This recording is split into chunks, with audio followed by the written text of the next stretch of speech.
Hi everyone, it's Mo, Janella, and Samantha, and we're here with another episode in Deeper Than Tech podcast. We're here to talk about how to grow your career in an industry that was not designed with us in mind. Learning a new skill might sound fun and exciting at first, but as time goes on, we all tend to lose a little bit of momentum. In today's episode, we're going to talk about how we can keep ourselves accountable while we accomplish our goals.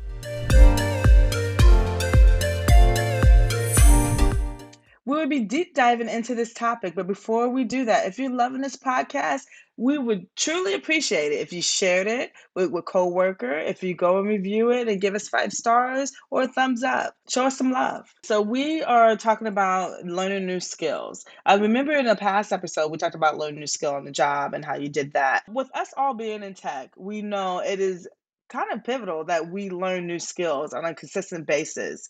So right now we have to put in new skills into our schedules with working. So what are we all working on right now for our new skills? What are you learning? Well, before I became a Scrum Master, I was doing UX. And then when I got the job as a Scrum Master, I've been fully Scrumming. I've been getting certifications. And now I want to go back to UX because that's something that I really love. So it's almost like I want to focus on something I already know and feel like I'm good at it or almost great at it before I try something new. But keeping the new stuff in mind, right? Like machine learning, AI, and all of that. But like, really making sure that I'm solid in the stuff that I already know before I move on. So you can start designing NFTs and put them online. On Is your that what wall. you're saying? Of course, if you're listening to this podcast on Apple or Spotify, make sure you come check out our YouTube channel so you can see these NFTs that Janella has on her wall. But yeah. So my new skill is trying to learn how to be an entrepreneur. Like, how do you start a business?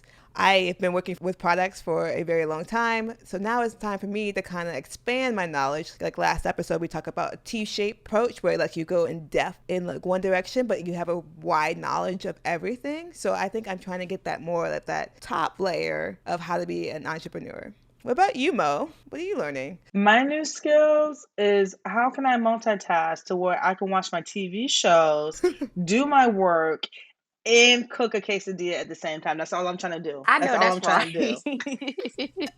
right. No, seriously, since I'm a developer, I learned recently that I do a lot more software support where if there's a bug and an issue, I'll go and deep dive in it, but I realize I don't fully code. So I've kind of atrophied in some of those skills. So now I'm going to take on a 30 days in JavaScript challenge. So 30 projects in 30 days. I mean, maybe that could be new content for me, but that's something I want to do just to make my skills come back up. So I feel like whenever you have to build portfolios or you throw yourself into projects, you are learning a new skill, but in a fun way, in a more practical way. I love that. Yeah, project-based learning is so important. So we talked about how we're going to learn new skills, but how do you set those goals for that skill learning? I was so good at that before I got a job. Like, When you're hungry, those goals come so easy. man, talk about it. And that's the thing. We don't talk about that enough. Like, when you get to the goal or the top one, it just kind of, but it's okay because you got to give yourself grace. You got to enjoy it. You got to get the fruits of your labor. But when it's time to get back out there, it's like, all right, go back to that hustle. So I think for me, like, I love having my notes on my phone, but like, I'm definitely a write down type of girl. So I've been breaking things in quarters now. And I feel like I've got that from like being in corporate because I wasn't even doing that at first. But now I'm like, okay, Q1, I'm going to do this. Q2, I'm going to do this. Q3. So I think, and being realistic. So still having these goals, but like being realistic with myself. Like, am I really going to do this in 2 months? You know what I mean? So breaking them down as to when and giving myself grace to say, okay, I can't complete that in 2 days. Like, it's going to take time. I like how you still think in quarters. I know it's weird. I think in quarters as well for like, because I work in a company, but you do a very important thing is like a time bound goal. Because if we don't time bound it, it's going to last forever. We as humans have this thing where we do things at the last moment. When we have a deadline, we're going to like work very hard to get it done. We can have 3 months to do it, but we're only going to do it the day before to get it done. Give yourself small deadlines and timelines. It's very important. The timeline thing is my jam because I'm a procrastinator. I'm like, I'm going to wait until you tell me I have 2 days to do it. And I'm going to try to do a whole year's work in In two two days. days. Which is the wrong answer. That is the wrong answer. So that leads me to the next question. Do you feel you have to master something in one sitting? Is it even possible to master something in one sitting? Is that even a possibility? It depends on how big it is, right? I think that I've learned to like give myself 15, 20 minutes. Like I would love to lose, 100 pounds today. But like if I don't get that mindset of like, okay, this 30 minutes today, this 30 minutes tomorrow, these small goals in between are what's gonna make the bigger picture, then okay. I had to bring in my things. I forgot about this. So this is one of my Yes. goal setting things, okay? So for me, if there's a task or a goal, like I want to learn something, but I know this is going to be so dry, and these tutorials out here, I love these tutorials. I love my tutorials on YouTube, but they can be so dry sometimes if you're just sitting there watching them. So I have it to where the 25 minutes, well, I have to sit there and watch it. So this is my focus for 25 minutes. And then once that goes out, and I will watch it while I'm doing my work, once that's done, then I have the 5 minutes of break where I can go on YouTube Come and something else or on. whatever, and then go back and forth. I forget that I do this. I do it so often that it's like built into me when I don't want to do something because I'm a procrastinator at heart. And I'm Yeah. all about being a girly girl about everything. So to me, that's like a sexy way to do it. Like Is it though? the sand. I mean, come on. Like we don't do that anymore. We just putting timers on our Yeah. phone. So it's And it's just like gold and I love black. that. It goes in the opposite of course. Yes, Hmm. I love that. Yes, I do love the physical hourglass, but for the people who don't have those, there are apps out there. But you can have a timer. What is it Okay. called? It starts with a P. I forgot what it's called. It's the Pomero? Yeah, something like Technique? look at the apple. There's like an apple. It's like Pomando or something like that. Pomodoro. Yes. Don't listen to me, girl. I'll mess you up. I use a Better Focus app. It's like $2 or $3 on Apple. Oh, I need to start doing that. I mean, it's like I kind of just do it, but I would love for something to help me do it because I am that person. It's like I need to finish it before I move on, and so I kind of get caught in that area. I was Just looking like it up. I need to finish it. I don't know if it's even like viewable from here. It's probably backwards. We can see a little. It's like an apple. It's Oh, I can see it. Yeah. Pomodoro. Oh, Do not know how to say that correctly. Pomodoro. Pomodoro. See, there you go. We figured it out. Pomodoro technique is the one that I like to use the most.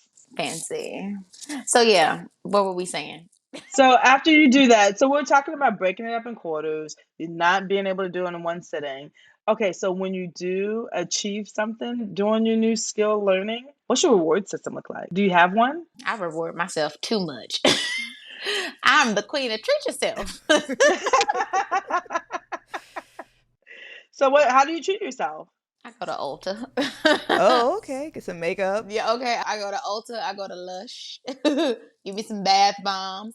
But no, for real, I'll like give myself a meal because again, it's kind of a catch-22. I am in this, weight loss / lifestyle change. Like I'm just being more intentional about what I'm eating. And so I reward myself with other things. Or even if I do that, with just like going out to eat or having a drink or something like that. And just saying, you know what? Like it's life. Like it's all about balance. So my treats are more so a reminder that it's like balance involved and not being just so spearheaded all the time. That could really take you off your goals like that if you just make yourself think that it's only got to be this way all the time. You get bored. You get a little mad. You have a reward system, Samantha? I don't have a reward system, but I guess if you do the Pomodoro technique, you're technically giving yourself a 5-minute reward every single time you do something for 25 minutes. So that's like endorphins, or it's dopamine. Yes, that I'm you over here get. talking about Ulta and Lush, and y'all like 5 minutes. Come on, give me something. Well, if you have a lot to do, you only get 5 minutes. But I'm not gonna lie, I flipped that 5 minute over a couple times. It becomes 15 minutes. It's happened, but I try to stay to that. It's hard to give yourself a reward system. It's hard for me to reward myself in between. When I hit the big goal, like I finish like the whole course, then I can reward myself. Or I finish the whole project, then it's easier for me to reward myself. But in between, it's kind of hard to be like, I what do think I that's the do? thing. Yeah. Like that's where I go to Lush or Ulta is because the big thing. But I rarely even take note of my small wins in between. Like that's not good. I was gonna say, what are some of the tips you do to make sure that you accomplish your goal? besides reward systems? I guess reward systems are similar to it. Yeah, well, making sure we have time bound goals is very important because otherwise, like we said, it's going to last forever. Also, making sure they're small and achievable. Like, we want to hit those small wins that Janella was talking about. That's something we want to do. As a to-do list, kind of like checking off. I was just about to say that. That's mine. Nothing else to see here. That's mine. To-do list. And I love checking whether I'm like, on my notebook or I got it on my notes where I, make the check boxes. Uh-huh. Well, mine was the bullet journal. That's why I love bullet journaling so much because it was like you do a bullet, a line, and then as you accomplish each little goal, just you get to click that off. So for me, having a bullet journal and being able to see some progress will help me be more motivated to accomplish my goal.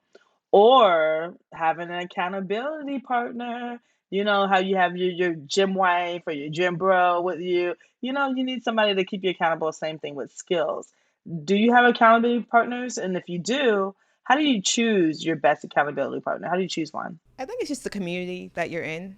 Is like, for me, when I post things, I guess, on Instagram, people are like, you should post more, you should post more. And that kind of keeps me going. I think can try to choose your accountability partner, but they kind of just fall in your lap sometimes. Like, some people with the same type of goals will naturally come together. That's so true. That is so true. I would definitely have to say like the same in a sense, like at least when it comes to content, like my accountability partners are the people that are subbing.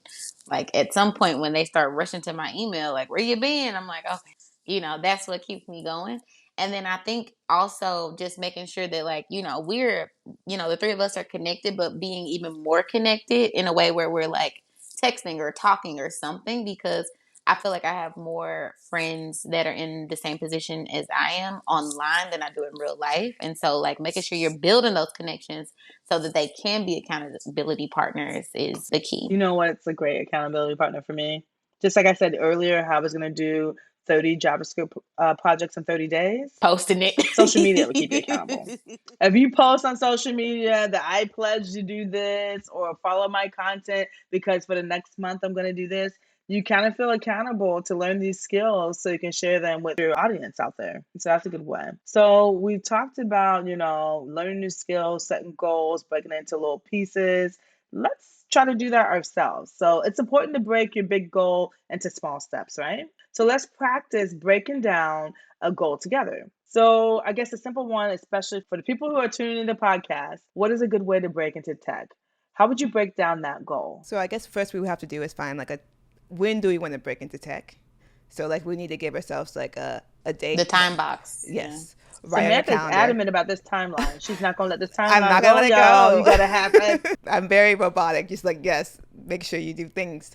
Then you need to like break it down into smaller steps. So I guess my first step would be like, what type of tech job would I want? Like, so I could narrow it down to the company. The second thing I would say is making sure that you pick, I guess, what type of company you want to work for. Maybe would be a nice goal to have so you can like kind of narrow down what to study. Do y'all have any other ideas of like what type of goals that we could break it down to? I would say, what are the jobs that are already out there asking for? So studying that skills and qualifications area on those job postings so that you can know the keywords like Jira or Asana or Confluence or job, like just any of those small words that you don't know about, to learn those. And I will say, before we even go deeper, like I think about this in sprints. So as a scrum master, this is literally how I break down a lot of the calls that I have with folks who are trying to get into tech. I'm like, what's the big goal? Well, what is that date? And then we work backwards in a way where it's like we're iterating literally. And I'm like, that's a good way to learn scrum too, because you're doing it on yourself. So in those quarters, like we talked about, and then maybe having those sprints of like, what are we doing for these 2 weeks? And what does that outcome look like? Is it a cert? Is it, you having a mentor? Is it you making sure your LinkedIn is up? Like, and those are key goals too, I think, smaller goals. I like the fact that you went backwards. Like you had the goal and you made steps backwards. For me, I go forward. So that was a cool way to break down some goals. Another way would be if it depends on what job you're looking for. So if you're looking for Scrum Master, so there's certifications that are involved, or there's some like research that you have to do on those different platforms or tools that are out there. But for software engineering, I think it's more of if you've never done software engineering before, like, am I going to go to the traditional route? Do I want to go to college for 4 years, or do I want to try to do a boot camp, or am I going to try to learn this on my own? Like, and then there comes in the timeline. You're talking about 4 years, 6 months, or whatever how long it takes to do it on your own. So breaking it down that timeline is very thoughtful. But yeah, I do like that, starting with the goal first and then backtracking. That makes more sense. Yeah. I also think that making research a goal, so also understanding like you don't have to have a tangible piece of paper to say that you hit the goal. I think that like that research or that grace that you give yourself to learn is a goal. And I don't think people, when they're done or they feel sufficient, that they feel like they achieved it. So, like, researching what Java even is and knowing what Java is by the end of the week is a goal. Now, have you worked in Java yet? Maybe not, but you know what it is. And is it on the front end? Is it on the back end? Or even learning what the software development lifecycle is. Like, how small are we going back before we say, I want a job in tech? Like, do you know how we're creating projects and software? Like, you might want to even look at the life cycle and realize, like, how that's even being produced on the back end. But you still had a time bound goal of learning Java in 1 week. Love it. You see Keep how it she's doing it? Yeah. going. Yeah. In a week. In one She week. can't help it. Her brain is wired that way in an efficiency way. It's that time box mindset. Every time you say these things, I'm just like, ugh. It's good, but I'm just like, They hypnotized it me, feels y'all. like They work. It hypnotized feels me. like work. They got me. The agile community has got me under wraps. So learning a new skill can be fun and rewarding, but it's important to not expect too much from yourself so you can keep it going. It may be easier to learn a new skill with a friend. An accountability partner might be what you need. But it's important to break it down into bite-sized pieces so you will learn a new skill in a small, achievable goals.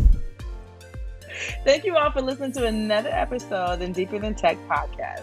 We would love it if you would tag us on social media so we would know that you're actively listening. I mean, if you made it this far, you might as well let other people know about us, right? We love hearing your feedback, and we would love to get a review back from the Apple Podcast if possible. So thank you so much for listening. Bye. Bye.